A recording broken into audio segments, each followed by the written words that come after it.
And welcome to the next video on how to create your own teaching website. This video will focus on how to use Google Sheets, which is another free app that Google has offered out there for us to use. Google Sheets is the Google version of Microsoft Excel, so it deals with spreadsheets. And you're going to see today there's a lot of interesting ways to use spreadsheets in the classroom. And just like the other couple that we've done on the previous Google apps, we will create a lesson today that is focused around the Google Sheets format. Okay, so to start off with, I'm going to make a learning target for a fictitious class here, which in this case will be one of a physics class, although you could do this for just about anything. So my learning target for this particular activity will be about springs. Students will understand the relationship between force and amplitude of displacement for a spring. Very common stuff, also known as Hooke's law.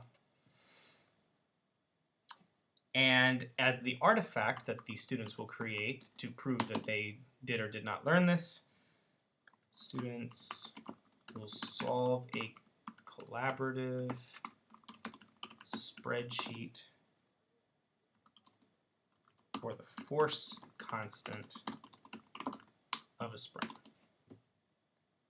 So they will use the spreadsheet, and a lab, this will also be a lab activity will be involved here. They're going to find the force constant of a spring. So we'll give them some instructions here. And we're going to start with a pre-lab as an intro activity that will also use the spreadsheet. Okay? And the pre-lab will be a method to measure force applied by a spring when the spring is stretched or compressed. So it can be either. You may use any commonly available equipment for this method. Record your answer in the quick write. So we're going to put in here a quick write, and that's how I'm going to use the spreadsheet. And you'll see what I mean. So Google Sheets, this is where the Google Sheets part comes in. I'm going to go to my drive, and I'm going to go to my physics class. And I'm just going to, this will be in waves and oscillations, because that's where the spring stuff fits. And I'm going to make a new Google Sheets.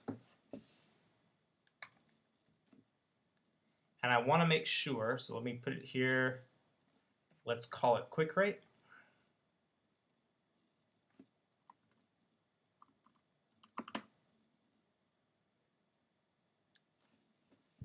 And hopefully it will catch up with me here. Did I? Oh, yep. There we go. Little lag, sorry. So, quick write is the name of this. I want to make sure everybody cannot just view, but can also edit. I want people to be able to type in this spreadsheet. All right. And I'm going to make a list of my students here by name. If you want, you can do first names and last names, but since I'm not actually going to have any real students, I'm just going to call them student A, B, etc. And then populate it all the way down. Oh, no, that didn't work.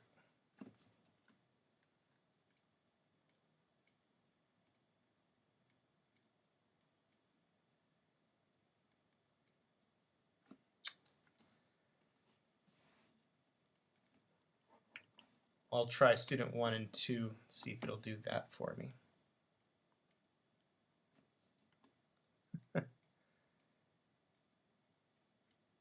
There we go. Okay, so I've got my fictitious students 1 through 26 here.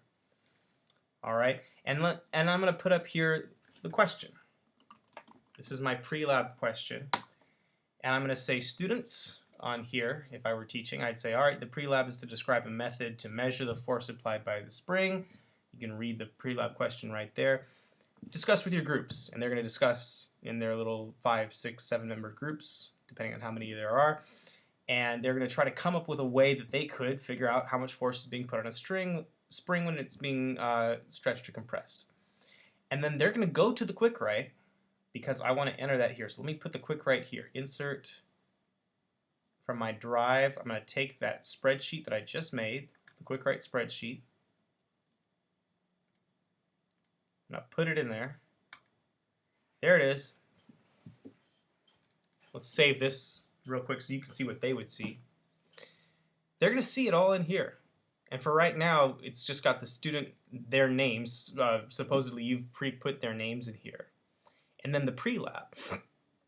And I want them to go in with their groups and discuss and then open the quick write. So they'll click here to open it and bring up, and they're going to actually click the cell and type in what they're thinking of. How are they going to measure it? Maybe somebody says, I want to use a force probe, assuming that you have force probes at your school. Somebody else might be saying, well, I think I'm going to hang a known mass from the spring. Multiply by 9.8 for gravity. And somebody else might have a torsional scale or something. Anyway, they're going to put their answers in here into the quick write. And back here, as they put their answers in, we reload this, there they go. Their answers show up in real time. So this becomes, for you, the teacher, a kind of check for understanding. As you have the students do the pre-lab, and it's a real quick question. It maybe give them two minutes to talk about it. It doesn't take too long. And then they start entering their answers, and you can check to see how they're doing. And the other thing that's happening is they're looking up at the answers that are being put in by their classmates, and they're metacognitively going, oh, and thinking about it, and whether they put a good answer or not. And maybe somebody put some answer up there that's way in left field, and as they see the others come in, they might change their answer. That's a good thing, because it shows that they're reacting and learning to what the other students are putting up. So that's all good. Okay, so that's the first step in this lab today, is that you can use the Google spreadsheet as a check for understanding. Okay, then we're going to have the actual lab. And so what I'm going to do in here, after they've created or put in their answers for the pre-lab, I'm going to have them test some variables. I know I want them to test the amplitude or the displacement of the stretch of the spring. And I know I'm going to want to have them test the force. Use capital F for force. And then we're going to introduce this idea of the spring constant K. And I'll put that in here as well. And so their instructions will be, okay, so the lab procedures, and I'll number them here. Measure at least 5 different force displacement data points. Record data in the quick write. And then lastly, calculate spring constant based on your data. Okay, and so now, if we go to the quick write, as they start measuring a distance and a force, they can be entering that data here, and that will go all the way down, and there'll be a lot. Like we said, they want to have at least 5 of each.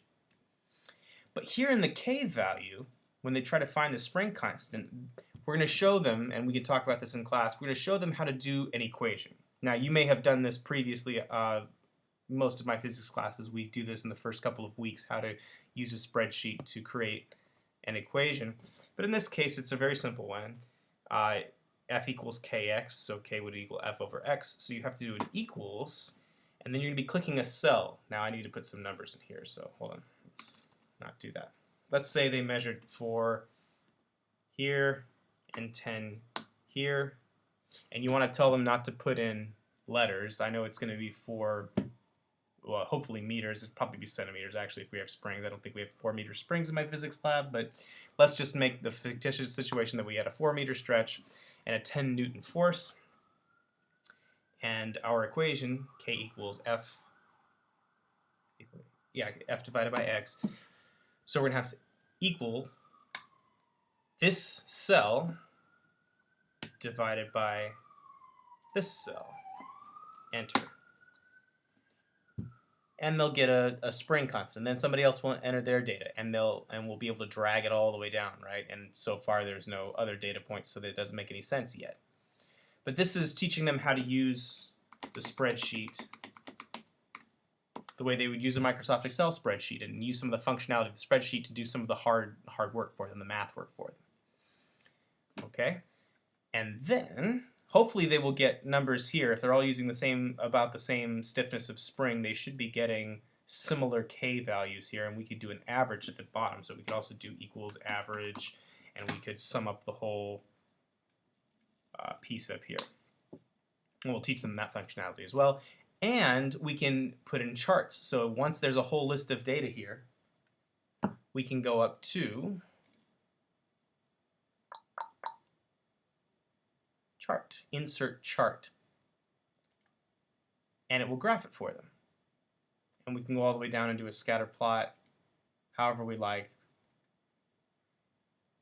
And so this is a very powerful tool, this Google Sheets. This is a physics application of it, but you could do this in a math class. And even if you were not in a math-based class, using the question format, you can use it as a check for understanding, and you can also grade it. So imagine that instead of having number values here, we were asking questions in an English class, and this was vocab related. And you asked, what do you think this word is meant? Okay, how is it used in this sentence, etc. And you could be checking for their understanding at each turn, and they could be entering values and responses in here to the questions you were asking in class. And you can see right away, out of 26 students, how many of them were kind of on track, how many of them were not on track, and this is providing better feedback than simply who understands this, and you look for how many hands go up. That's not that effective a tool. So this spreadsheet is going to give you reliable in-class data, and at the end of it, you could look and say, uh-oh, student number 15 has 3 blanks. He didn't answer any of my questions, and you might have a talk with that student and say, look, doesn't look like you're getting your classroom participation grade for today. Maybe we ought to fix this. And so this can be a quicker way to reach your students who are at the lower end as well. All right. And so on my quick right here, I'm going to add one more thing in here. Calculate the spring constant based on your data. Let's calculate the average spring constant based on all. You know what? I'm gonna say that spring constant and average spring constant are pretty similar. So let's just say calculate the average spring constant based on the class data, and then graph the displacement versus period for spring. And that way we have something we can really see. Okay? We're going to save that.